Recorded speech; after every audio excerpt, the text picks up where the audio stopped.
বহুতে কয় যে জীয়াই থকা অৱস্থাত এজন মানুহক সেইখিনি সন্মান সমাজে নিদিয়ে, যিমান মৰি যোৱাৰ পিছত মানুহজনক সেইখিনি সন্মান দিয়ে। বাহিৰৰ দেশত দিয়ে, কিন্তু জীয়াই থকা সময়ত তেওঁলোকক আমাৰ দেশতহে নিদিয়ে। আমাৰ দেশত অলপ অদ্ভুত। আমাৰ দেশত ৰৈ থাকে মানে বুঢ়া হওক, উইকনেছটো চাই ভাল পায় নেকি? বুঢ়া হ'লে অভিয়াছলি উইক হয় ন, সেইটো চাবলৈ ৰৈ থাকে। উইক হ'লে সন্মানটো জানাম। সন্মান কি আৰু মৰমটো লাগে মন বস্তু। মৰম আৰু সন্মান দুটা বেলেগ বস্তু ন।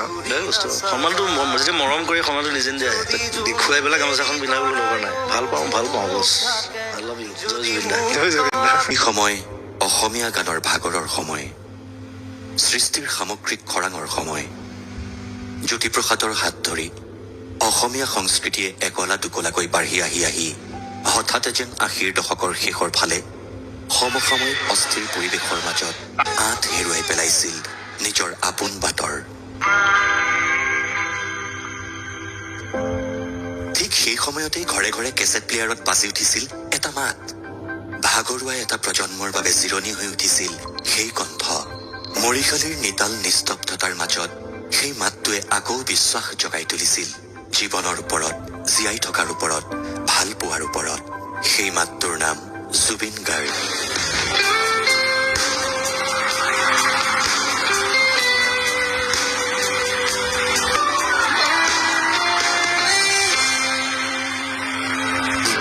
মানুহৰ বাবে, মানুহক মানুহৰ দৰে জীয়াই ৰাখিব বিচৰা শিল্পী জুবিন গাৰ্গ।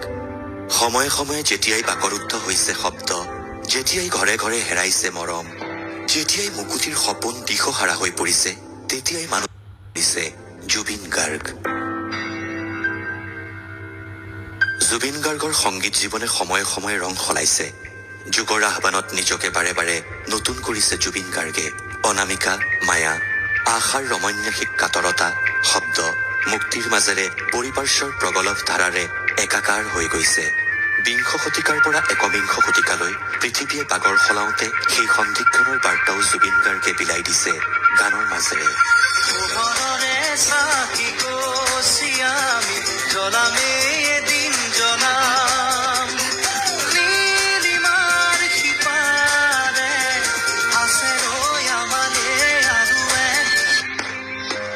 শতাব্দী সলনিৰ আলিদোমোজাত পৃথিৱীৰ মানুহৰ আগন্তুক দিনৰ গতি প্ৰকৃতিৰো তেওঁ নক্সা সাজু কৰি দিছে, বুজাই দিছে। জুবিন গাৰ্গ সময়ৰ শিল্পী, মানুহৰ শিল্পী, নতুনৰ শিল্পী।